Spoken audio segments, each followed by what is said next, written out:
Good morning, everyone. I'd like to thank, or good afternoon, officially at 12:02 now. I'd like to thank you for joining us in our third round of this month's Black History and Liberation Speaker Series here at SickKids. And so let me just take a quick moment to introduce myself. My name is T. Garnett. I am the inaugural Executive Lead and Strategic Advisor here at SickKids. I've been with the organization just coming up on 10 months now. I am honored to do this work and to be part of these conversations and lead this critical conversations and begin to germinate the foundation of what we are engaging in here at SickKids. I have been doing this work for almost 30 years now, and I continue to be humbled and honored to bear witness to the courage that many of us have in learning and unlearning how we engage in our systems of education and awareness in healthcare.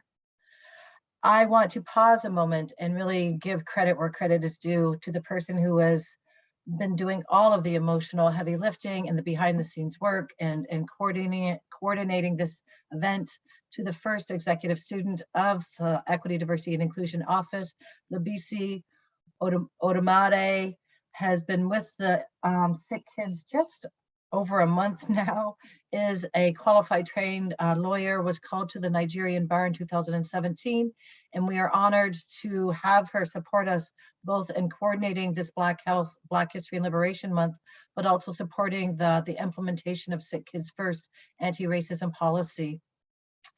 And I'd like to thank Labisi personally for all of her work and hosting this event and coordinating us to have the critical conversation that we will be leaning into. Next slide, please. So as I've indicated, this is the third of our series that we have had, starting with Black community health and wellness and recognizing Black health and wellness as our theme. Last week, we had the pediatric rounds really looking at pediatric development. And this week, we're going to lodge it into the more things stay the same, the more they change, the more they stay the same, with Dr. LLana, PhD candidate Lana James. And next week, we'll be bringing it home to the other side of the data collection conversation by learning from Seattle Pediatric Health Institution. I am honored to invite Dr. Estelle Goda, who will be leading us in facilitating the conversation. Many folks know Dr. Goda here at SickKids, where she has been a physician, scientist, and has led several research interests, including the mechanisms that control breathing during and development alternative treatment paradigms for opiate withdrawal in newborn institutions. Newborn infants, my apologies. How you can see, Dr. Goda has been quite busy at her time at Johns Hopkins, and then since coming into SickKids in 2017 and leading a lot of these critical conversations, practices, and spaces. And so I want to personally thank Dr. Goda for moving into this space and agreeing to support me in moderating this conversation from a clinical lens. And next, I am pleased to introduce a new person at SickKids. Anna Hossein has been with SickKids, I think, just upwards of maybe a couple weeks now, maybe even months, dare I say, but is fairly new to SickKids, but is definitely not new to the critical race conversations, and is equally well-versed and educated in doing this work in both small and large institutions, in non-for-profit and academic settings. And we are so honored to work beside and with Anna in doing this work. And I'd like to invite Anna in, who will lead us off in this conversation. Thank you so much, T. I'm so privileged today to present the land acknowledgement statement at SickKids. We would like to begin by acknowledging the land on which SickKids operates. For thousands of years, it has been the traditional land of the Huron-Wendat and Petun First Nations, the Seneca, and most recently, the Mississauga of the Credit River. Today, Toronto is home to Indigenous peoples from across Turtle Island.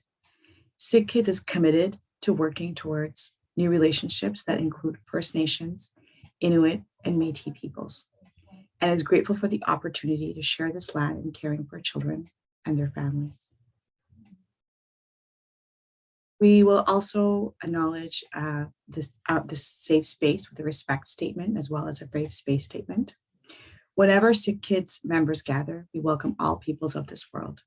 We will not accept any unwelcoming words, actions, or behaviors against our members and our community.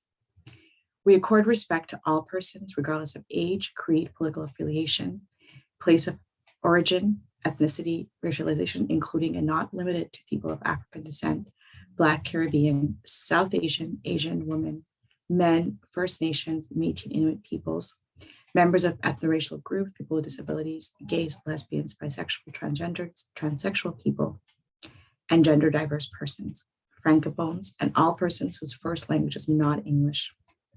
In our diversity, we build solidarity in healthcare. If you believe that you are being harassed or discriminated or uncomfortable with the conversation today, please feel free to reach out to ask.edi@sickkids.ca for immediate assistance.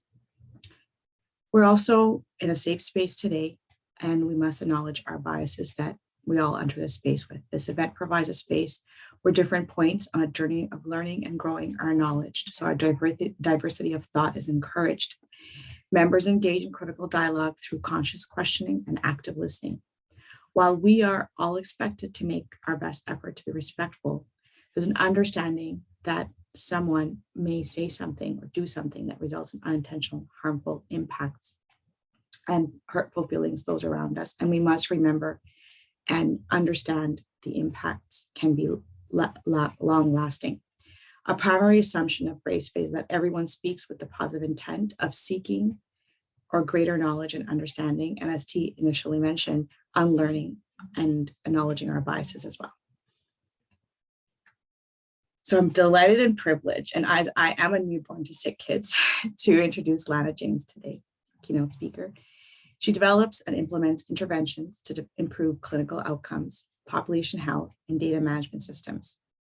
She critically appraises current practices and sees new ethical futures, undoing the unknown, but often ignored issues and emergent harms of artificial intelligence, AI, and machine learning, ML, applications that undermine human rights, harm Black populations predominantly, and impact the diversity of high-quality care across the lifespan.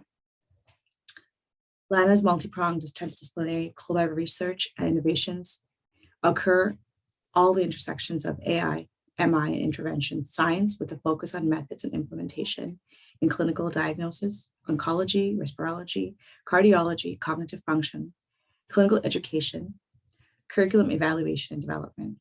Lana is currently wrapping up her PhD in the Faculty of Medicine at the University of Toronto. As a result of her groundbreaking work, Lana is the AI Medicine Data Justice Postdoctoral Fellow at Queen's University. And I don't feel like I've done justice with this short, but a very powerful bio. Turn it over. Thank you very much for the welcome. I appreciate that. And I want to say thank you for everybody that took the time to spend their lunch hour with us during this time. And thank you for SickKids for the invitation. I really do appreciate it. I'm going to move into my PowerPoint presentation. I'm leaving ample time for questions and dialogue. So if you can be so kind as questions come up, if you can make a note so that you can ask them, and please enter them in the means that they provided for you. And I look forward to our dialogue. And for now, I'm going to jump into the presentation I have for you. Sure.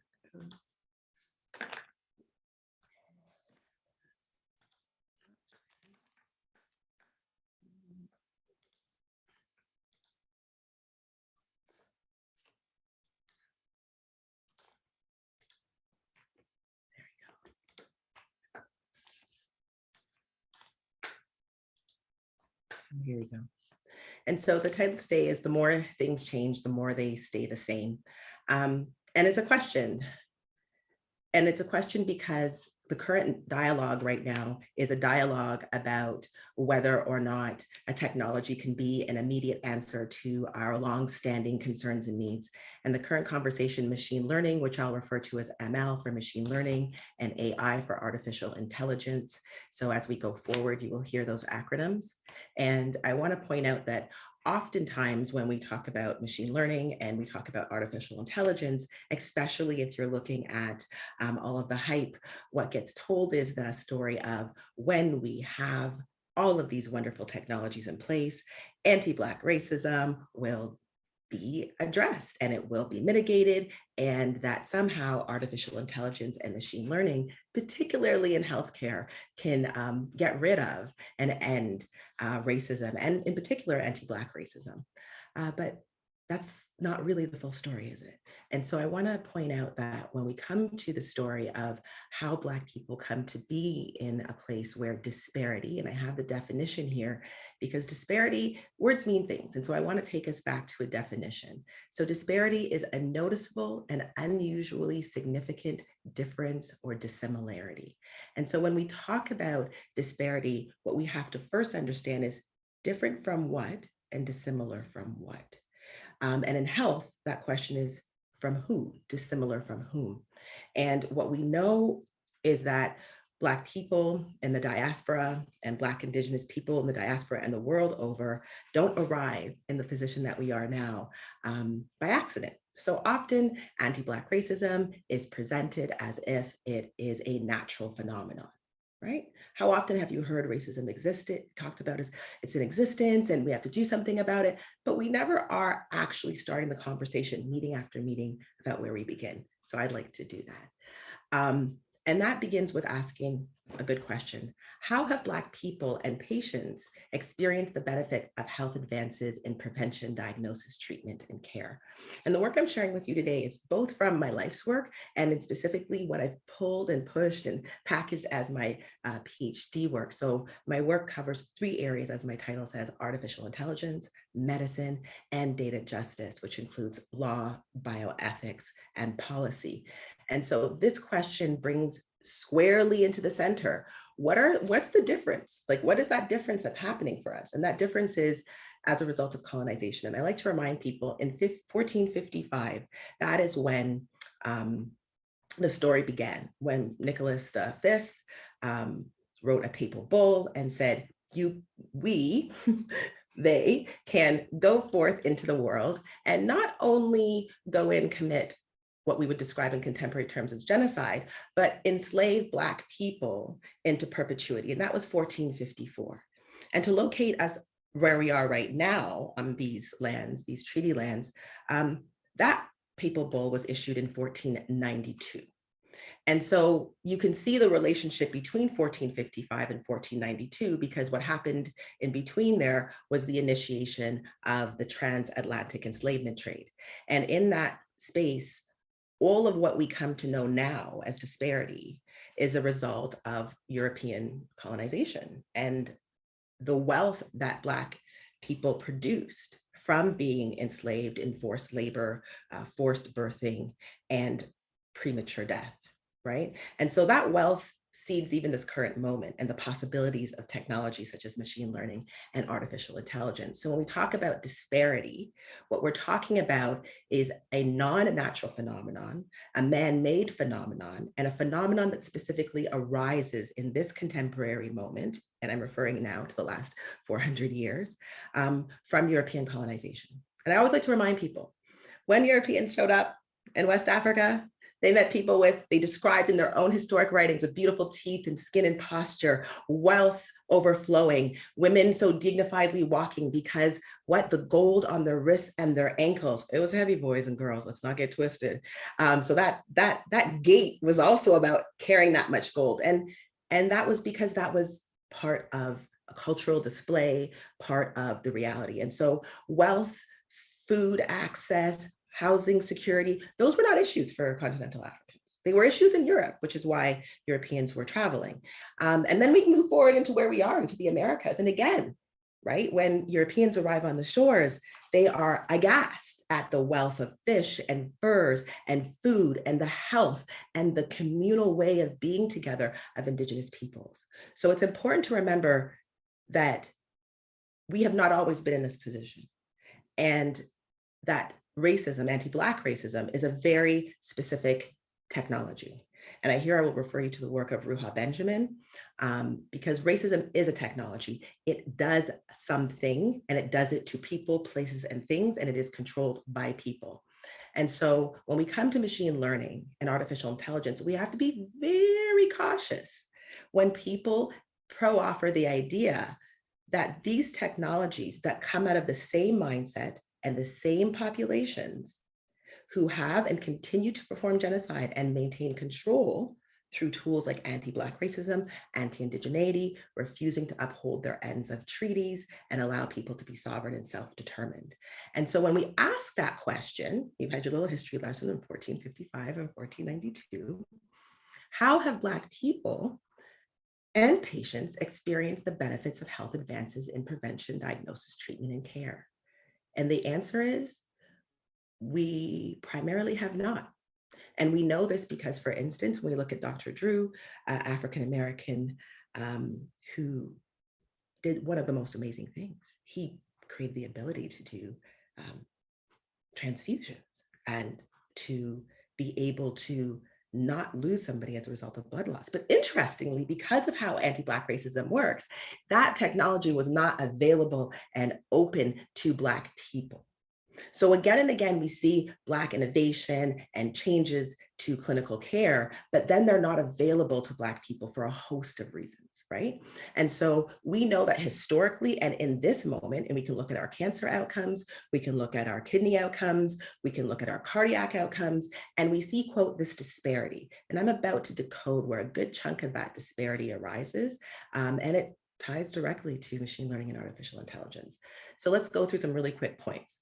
So when it comes to accessing what we call healthcare across the lifespan, we have to think about it as a distribution and what are the eco impacts and where does it all go? So when we talk about machine learning and artificial intelligence, it's always these beautiful, shiny, smart looking things. I had the privilege of attending a conference where, again, I was the only Black person in the room, and there were about 450 folks in there. Largely specialists, GPs and scientists like myself. And the display, the imagery was so beautiful. And I thought, but is anybody attending to what's going on the back end? Is anybody really paying attention? And we'll come to that later in the slide. So our populations are in a double bind. So while there's overall improvement for some, there isn't for others. And scalability is often the thing that is presented, like we need to scale this needs to be accessible, but scaling the actual mitigation processes for preventing the harm isn't anywhere on the agenda. And so Canada has something called a PanCanadian Strategy on artificial intelligence that in its inception until the present moment has no critical aspects to it, has no critical Black or Indigenous folks who are here to protect and advance the needs of Black and Indigenous people critically. And so that's concerning when there's over 100 chairs and none of them are invested in the protection of these lands and these peoples. And so I want to remind us of where we're beginning, where we are, and where we must not end. So in the 2017 UN report on Canada and peoples of African descent, it articulates it clearly here. Quote, history informs anti-Black racism and racial stereotypes that are so deeply entrenched in institutions, policies, and practices that its institutional and systematic forms are either functionally normalized or rendered invisible, especially to the dominant group. This contemporary form of racism replicates the historical, de jure, and de facto substantive conditions and effects of spatial segregation, economic disadvantage, and social exclusion.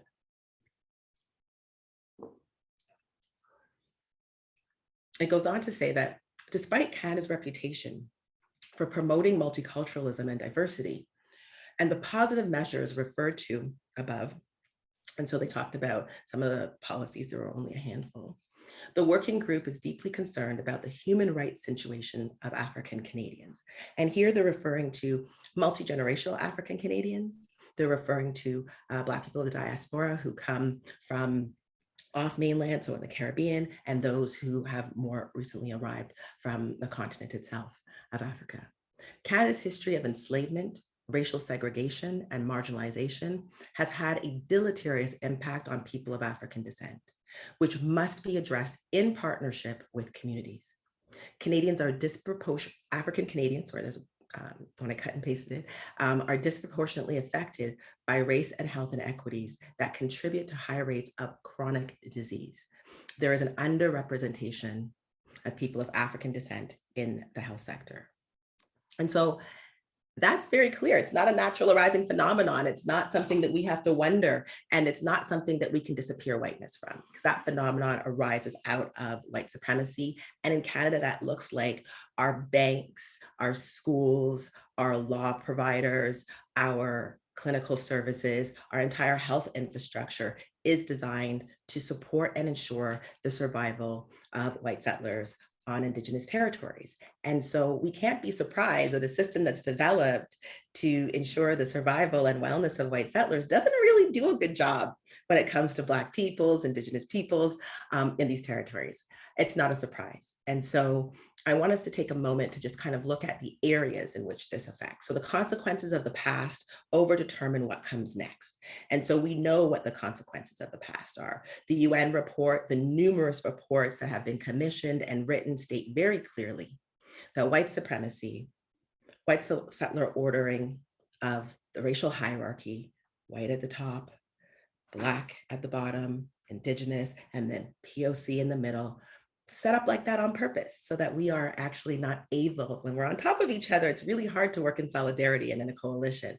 That's why it's important to take that and make sure that we are linking arms side by side. And so there's a geospatial distribution of access to health services and just what kinds of problems are considered worth solving by artificial intelligence and machine learning. And so artificial intelligence, AI, and machine learning, ML, AI has a broad number of sub technologies within it. So that's vision, right? There's the whole idea of facial expression. There's a number of areas within. So I don't want you to think of AI as one single thing. AI has a plethora of subfields in it. And so the geospatial distribution of what gets considered to be worthy of the attention of artificial intelligence and machine learning isn't actually in relationship to what is needed to rectify the disparities that we're talking about. But yet, in order to get market share, many in the field, both attached to corporations and in the academy, continue to peddle a false truth that somehow technologies developed almost exclusively by white men in the order of over a 94th percentile, and this is when they themselves have surveyed their own corporations.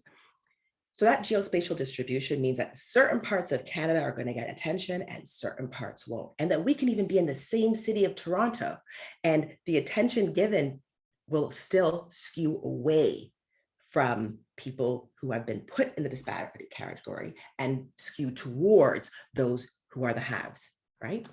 And so the effect is at the clinical and at the population level. And I'm going to give you some examples of that as I go forward.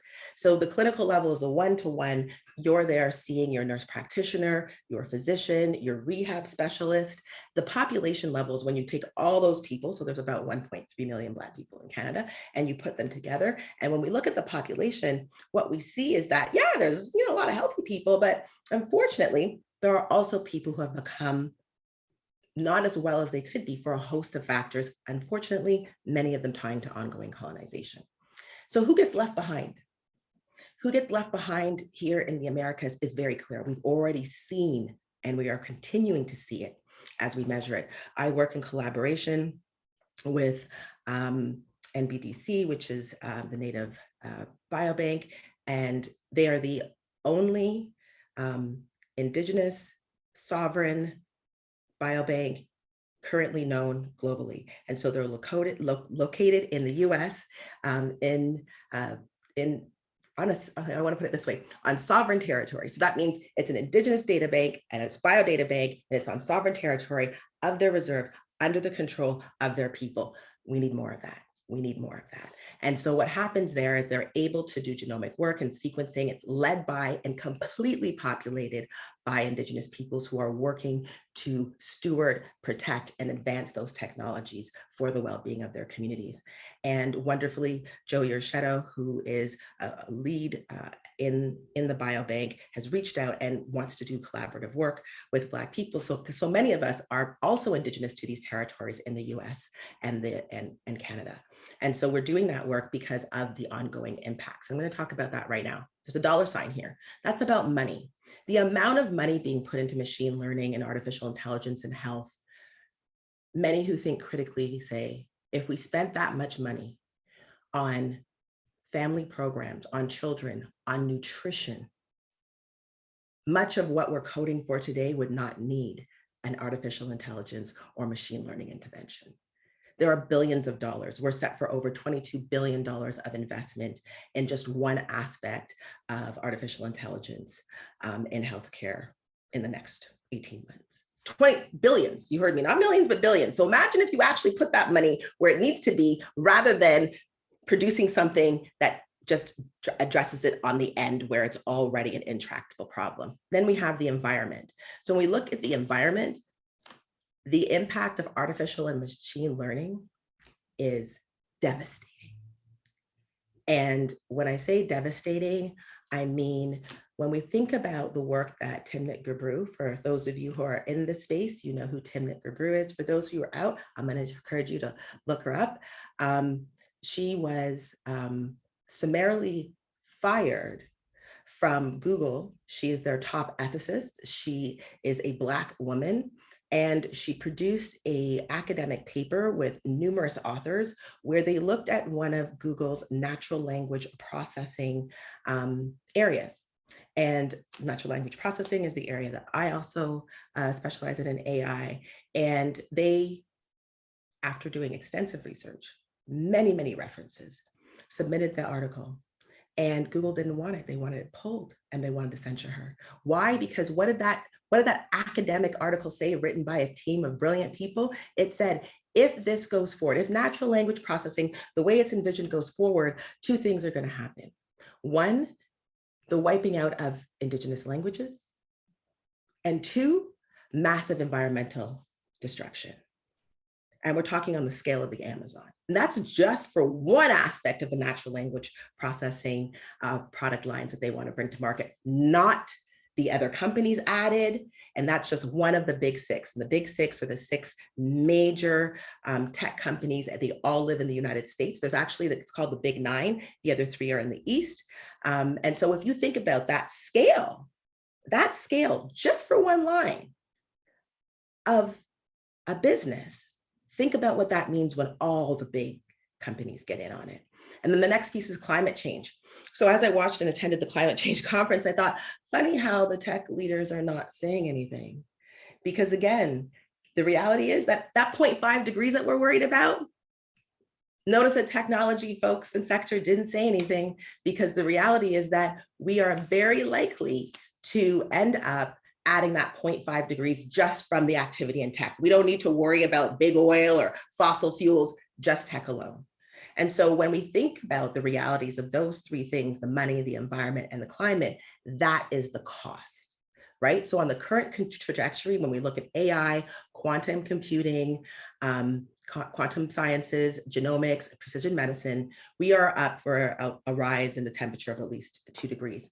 And if there wasn't so much money in it, maybe we'd see more articles, but I'm confident with some of the folks I work with that we will be seeing more articles specific. And that's a concern, because in Canada, we have some of the largest sites of fresh, accessible water in the world. And one of the things that people don't tell you about artificial intelligence and machine learning is those computing centers need to be cooled. They need air conditioning. So in every city, everywhere, you see these wonderful skyscrapers. Some of them don't have people in them. They're just towers and towers of computing power that allow you to hit a button and the answer to show up on your screen. That generates a lot of heat. So while people in states like New York and Toronto and all of the world have died of heat exhaustion because of no air conditioning, guess who's getting the air conditioning? The computing power. So I've actually, tracked, I was looking at some of the extreme heat warnings, and I thought, wow, there's a whole plethora of places that have really cool rooms, but the technology is more important than the people, so they won't be allowed in there. So I want us to understand that we are making choices between what we're spending on and what we're focusing on in machine learning and artificial intelligence. I think artificial intelligence and machine learning have an important place, an important role to play, but I think we have to also be honest about the costs and stop showing each other beautiful white rooms and statements about, this utopia, because whatever we have right now in this analog existence transfers directly into the artificial intelligence and machine learning world, because in fact, they're made by the same people. The same colonial realities, the same 1% are the people designing that world, and that world is being designed for them. Is there value in machine learning and AI? Yes. Should we just not use it and put it away? I wouldn't agree with that either. But what I do say is it should primarily be used to address this. It should be used to close the gap between the realities and consequences of colonization and man-made health disparities that produce ongoing chronic disease and illness. If we used all those computing dollars to do that, we could actually close the gap in the next 100 years. But if we continue to allow those who have to dictate the agenda, as it is in Canada, look at your CFAR, it's called CIFAR. Look at that PanCanadian Strategy. It is a continuation of all of the colonial processes and planning that has been done before. So if we use artificial intelligence and machine learning to close the gap, to improve the lives of Indigenous peoples on all the territories where European colonization has happened, for Black Indigenous peoples and non-Black Indigenous peoples, we'd have something going on. And so I want to point out that when it comes to clinical care, we have a real problem. We have a problem because in machine learning and artificial intelligence, you need something called a data set to work with. Right? So this is where all these data grabs are coming from. This is why people are in your EMR without your knowledge, your Fitbit's taking your information and doing something else with it. You're being asked to upload QR codes without understanding that you're now putting yourself at the risk of data brokers. All of this data is needed, as they say, to produce their technologies. The protections for those data, of course, are nowhere to be seen, but thanks to the work of a broad scope of data justice activists, of which I am one, and there are many all over the world, including lawyers, who are trying to put those things in place. Because the reality is, when we talk about machine learning and artificial intelligence, the more things change, the more they stay the same, isn't a question, because the reality is that those training data sets come from what? The journals. They come from the studies that are cited in those journals. They come from electronic medical records, which were never designed for that purpose and pose specific problems.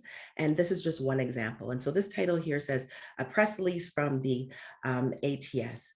And this is the Thoracic Society. The TS stands for the Thoracic Society. And so it says, quote, the removal of race correction and pulmonary function tests shows that more prevalent and severe lung disease among Black patients. And this was released in May of 2021. And so what's race medicine?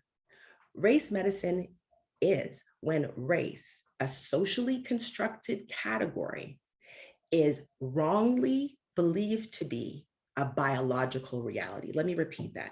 Race medicine is when in a clinical setting, a clinician takes your race, a socially constructed category that has no bearing in science, and uses it to determine your clinical course of treatment or diagnosis, right?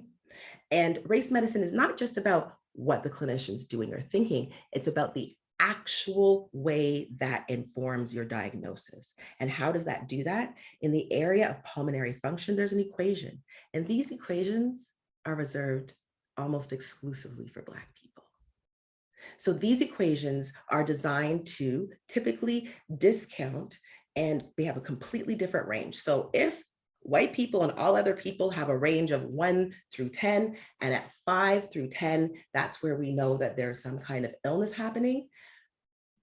A separate range has been constructed for Black people, in which the calculation means that you can't hit 5, 6, 7, or 8, even if that's the fact, because if the number is 8, they do the calculation. So remember I said 5 to 10 in this example that I'm giving you, not specific to this, but just generically. If the disease trigger level is between 5 and 10, scale started at 1.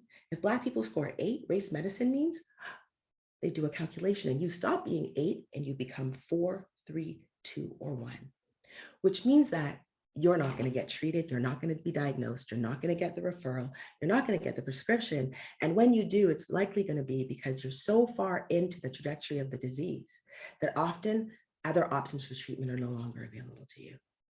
And so when it comes to pulmonary function, this often happens with this spirometry testing. So for anybody who has asthma, COPD, any obstructive disease, if you've ever been in and done a test where you've had to breathe into that machine, you are in the test of spirometry. That spirometry test is the test I'm talking about. So typically, at least with some of the hospitals, and right now we're mapping that, that's the part of my research program, typically that calculation is done by the specialist.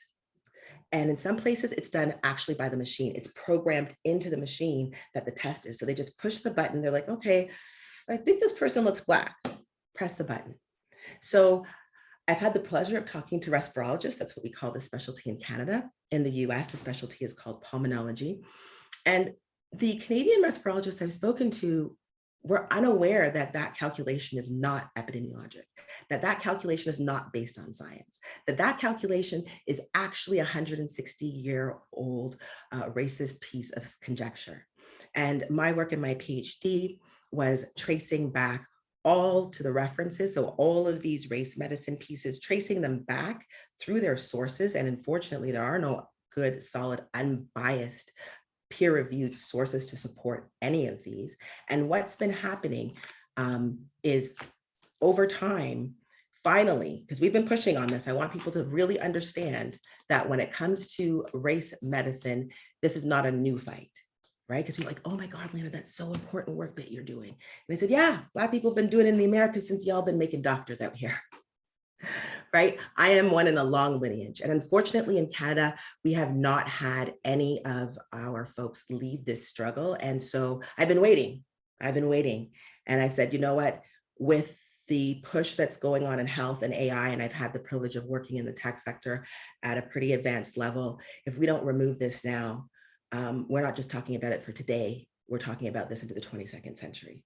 Because once it goes into all of those new fancy diagnostics that are being commercialized, to which no Black people are being invited to be part of those teams that are critical thinkers and know this stuff, and it's not easy to know this stuff. I've taken quite a beating out here getting my education and having to get the information because it's not taught in Canada. You're not supported for this work in Canada, but lucky for me, I have a group of champions who are working with me to end race medicine. So I want to make sure we understand before we move to the next slide. Race medicine is when race, which is a socially constructed category, gets used to make a diagnosis or direct treatment. Race is not a biological category, but the impact of racism produces biological effects. Do we understand that? So race is not biological, but the impact of racism produces biological effects. And we know this because there is biochemistry that shows you what happens as we're constantly assaulted. And racism in clinical care, as you can see in pulmonary function, I'm going to give you another example in nephrology, actually takes people out, takes Black people out specifically of the clinical care trajectory. So what does that mean? It means that if a white person and a Black person are going through the same workup, the Black person will be taken out of their clinical care pathway and said, well, you know what? We did the calculation. You're fine.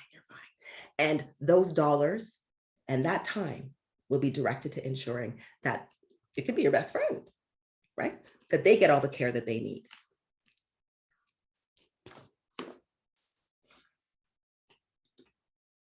And so further to that point, but all our phrasing, race relations, race chasm, racial justice, racial profiling, white privilege, even white supremacy, serves to obscure that racism is a visceral experience, that it dislodges brains, blocks airways, rips muscles, extracts organs, cracks bones, breaks teeth.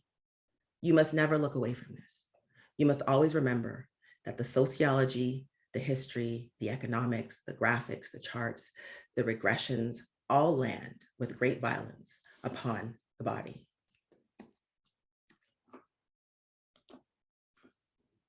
And this is an example from nephrology. I'm currently working hard with key folks in nephrology in Canada to remove the race correction factor there. We're making some headway, so expect some things soon. And so I want to point out this article, and you can find it. It's open access, so you don't have to have a subscription. It's placed in the Medical Examiner. It was from June 2021. And the title of this article says, Jordan Crawley would be in line for a kidney if he were deemed white enough. And so what this article is about is Jordan Crawley is both Black and white because he has both parentage. He's fairly fair. So if the doctor had wanted him to get a transplant, he could have checked and left the Black box alone and he'd be able to get a kidney transplant. Why does it matter what race he is? Because if he's Black and he is identified as Black, the algorithm, the manual algorithm, which will become a machine learning and artificial intelligence algorithm if I am not successful with blocking this. And just so we're clear, it's not just me. I got a whole cadre of Americans, American docs, and folks that are working hard who are not Black and Black to do this. So we have a bilateral thing. We'll be announcing that soon. That box of checking Black for Jordan Crawley means that when that race adjustment, they call it race adjustment, race correction, race modifier is applied, he is no longer eligible to meet the criteria. And this is happening to thousands of Black people in Canada and the US. This is not an American problem. This is a problem for anyone who's been trained in Canadian or US medicine. You're actually trained to do this in foundations, which is in the beginning of your clinical training. Increasingly, it's being phased out, but not fast enough. Some schools are more recalcitrant, but we're trying to have that change made across the board. And so what that means is Jordan Crawley is actually pretty young. He's 20-something. He might not see 40-something because his box is checked Black. And so for all of us who don't have the ability to be anything but Black visually, it means that that is constantly applied, and 99% of patients know that something's not right. You know, they call me, they show me their stuff. They're like, something's not right. I'm doing what they say, but I just keep getting worse. And I'm like, well, sorry to tell you, but let's actually find out some from your doc. So wherever that calculation is done, you will be taken out of the trajectory of care. And so when science comes out with a statement that really aligns with what people believe in this case, or of course, Black people are different, no one questions it. This equation assumes that Black people are a homogeneous group of people and doesn't take into account how Black is Black enough. And that's a scientific question, because that's the challenge that Jordan Crawley faces. And that's the challenge we face regardless of whether we aesthetically appear Black or not. Since race is not biological and it is not a scientific category, how Black do we have to be discounted and taken out of proper clinical care? Which means they literally are producing an alternative, separate, unequal practice of clinical guidelines for Black people, right? And so in the interest of time, I'm going to speed up a little bit. And so when it comes to nephrology, which is kidneys, so that's the care of your kidneys, renal, so if it's renal care, that means kidneys, nephrology, literally kidneys again, just different clinical language. So when it comes to the care of your kidney health, and we know that Black people do not do well, do not have good clinical outcomes, and wherever the race factor is applied, which is in most instances, if we were to remove that, the disparity in clinical care would drop substantively. So I'm going to speed up a little bit. And I want to touch here on the environmental impact. This is where your technology ends up. This is East Africa. It lands in Ghana and it lands in India. Just so you know, it's all toxic. Does that look like a toxic dump site to you? No, it looks like the kind of dump site that you would use for household garbage. None of that is household garbage. That's our garbage from Canada and the United States and Europe, because we use the vast majority of it and dump it elsewhere. And so when we talk about machine learning and artificial intelligence, we always forget to talk about how this connects to the prior history in these territories of dumping poison chemicals and electronics, because we won't be able to export it forever. And some of it is actually landing here. It's another presentation for another day. But I want to remind us that the mercury that we see in grassy narrows came from the stem settler industries that advantaged primarily white settlers and people of color, because Indigenous people still don't have the benefit of any of that. And there is no benefit when you have cancer rates in your community that are killing the yet to be born, those that are young and those that are older. And so that is the legacy of artificial intelligence and machine learning that we don't talk about and that we must. And so I want to leave you with a few key points. Machine learning and artificial intelligence are not magic. They amplify racism at multiple intersections. That includes gender, that includes class, that includes ability. And the claims of decreasing racial bias, which is, again, the work of big tech and their lobbying. There's many articles on that you can read. It's actually racial discrimination because it meets the test of law. They use racial bias because they did not want to have regulators attend to their business. And so the idea that machine learning and artificial intelligence can reduce the very racial discrimination it's amplifying is false and inaccurate. As stated by many in the field. This is not an opinion of myself or just data justice activists. This is of anybody who understands the technology. All of the racism in healthcare will scale unless we slow down, clean it up now. And so when we have a pan-Canadian strategy that pretty much has only and exclusively funded people of color who have not been properly educated about these territories and about the global impact, and there are no critical thinking chairs in artificial intelligence who have been supported. And when I say supported, I mean that the rest of everybody doesn't just keep doing what they're doing, which is usually what EDI does. You know, all the white people, if you just keep doing what you're doing. Black people, indigenous people over here, will be over there and we'll have them all tied up in the office filing their complaints while everything else goes at 1,000,000 miles an hour. So until we slow down, until we take, and the CFAR strategy has taken millions of dollars, and we can talk about that another day. And none of that money has gone to protecting indigenous territories or lands here and led by people from here, right? Born here. And I think it's important that we're not xenophobic. So when I say born here, I mean people who are entrenched and understand and who have struggled for equality and understand the implications of here. I've talked to many people of color who are computational scientists and are horrified of what they've been brought into without their knowledge. They've said like, okay, how do I get out of this, Lana? Like, is there some place I can work with you? I'm like, I'm working on it. Like, you can just don't do these things and call me when you're doing those things and we'll figure it out step by step. So I think it's really important that if we don't demand that Canada slow down, and we don't demand that our hospitals stop having pop-up shops for artificial intelligence and machine learning, where it just reinforces the same power structures in people. And no, dropping a random person in who happens to be Black or Indigenous isn't going to help you, because they need to have the training of which we need to train each other, and we have that capacity. People who have been participating in white settlerism cannot accept and assist us if they are not trained out of it. And third, if we don't remove race medicine now, it will scale and harm Black people now into the 22nd century and beyond. And I think that's really important to understand, because it's one thing to have it here in this moment, but this means that we will remain in this awful position as second-class citizens, regardless of where we live in the world. And not just that, it will be done so effortlessly and so digitally.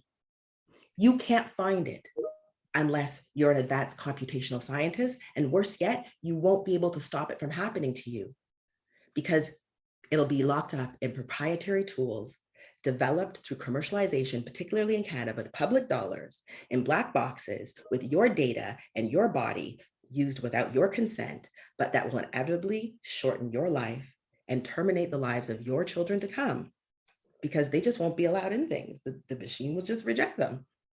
Lana, So, join us. Lana, can you hear me? Yes.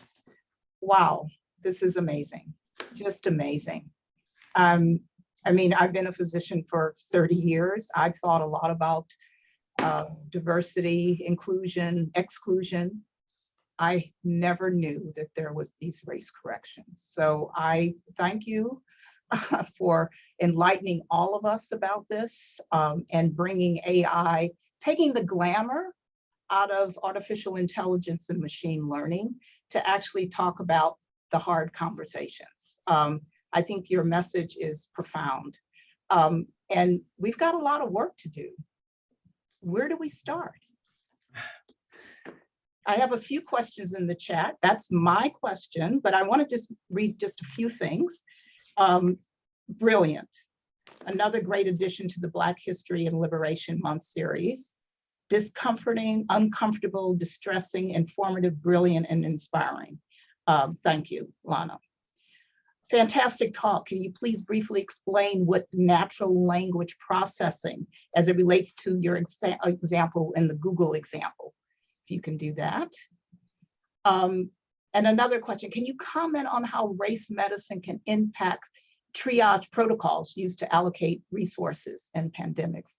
So both of those are several questions that may have some pointed answers. I'll let you take a moment to respond to those. Okay, so to the first question that you shared, where do we start? Where we start is first to raise our literacy and our understanding. Not so many years ago, nobody knew what cholesterol was. They didn't know what good fats and bad fats were. And we went on a campaign. And now most people, no matter what your education level, has at least a vague idea of what it means, right? Or you can jog their memory.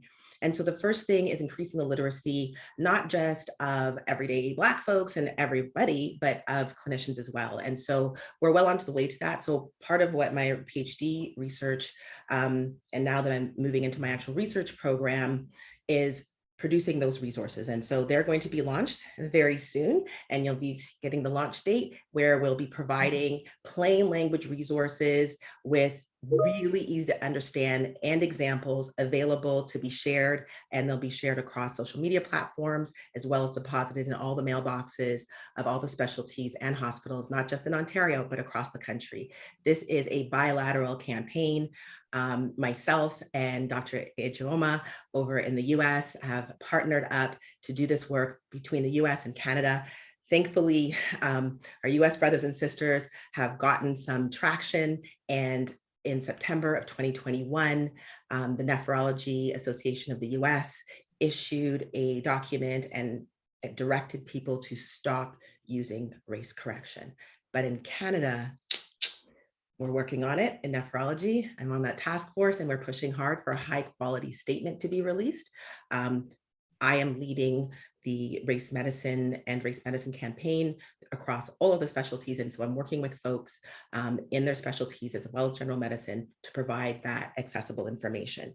And so I think the first thing is literacy, and not to rush to do something, but to be mindful, because there's a lot of pitfalls along the way. That's why I spent a couple of years working on that. What is natural language processing? Natural language processing is wherever you have human speech or words or freehand, the computer can interpret and understand that. So in a clinical setting, when you think of the notes that you write in a chart, that is not read digitally if you don't have a natural language processing interface. So that allows the computer, and if, for those of us who have did this back when we still had PDAs, remember, with the Palm Pilots and stuff. And whenever you tried to convert it, sometimes you get gibberish. That's because natural language processing was trying to catch up.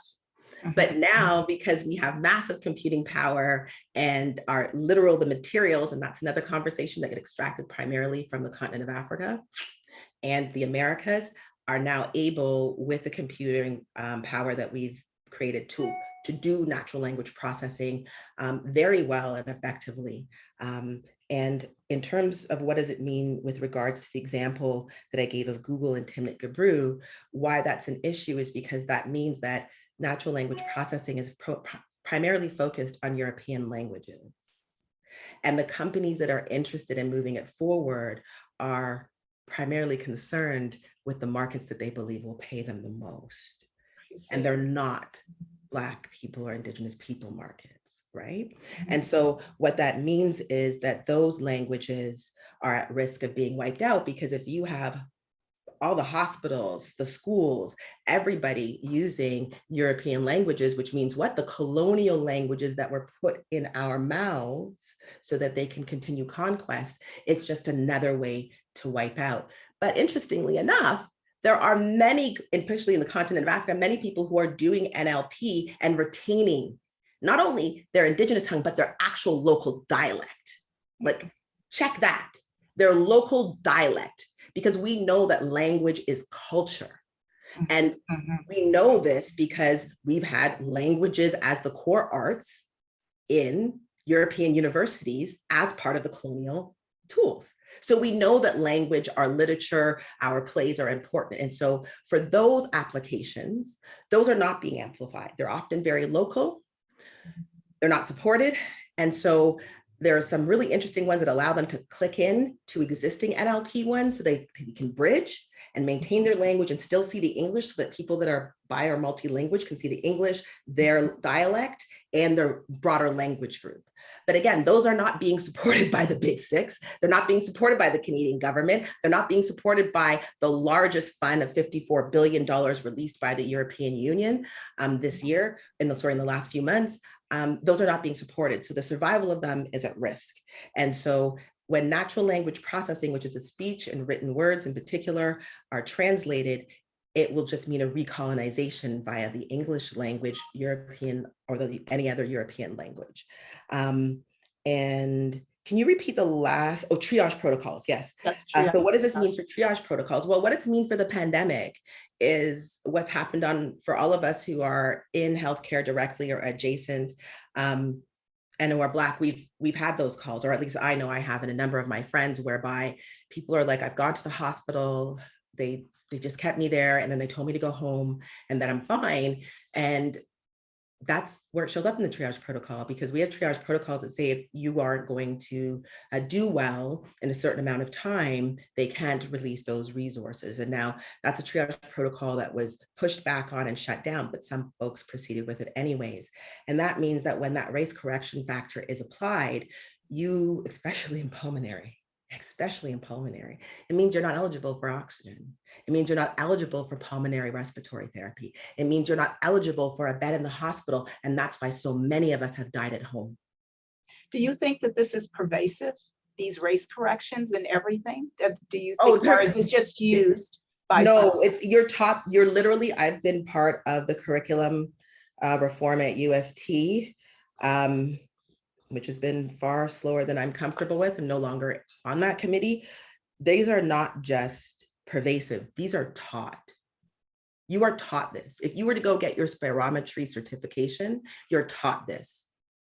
All the doctors that I talk to are more like, those that are dyed in the wool races are mortified that they've been made implicit in this. So most doctors have been taught this. Actually, all doctors that have been practicing for more than 10 years were taught this, and it's part of the exam. Any doctor currently writing the exam, it's still there.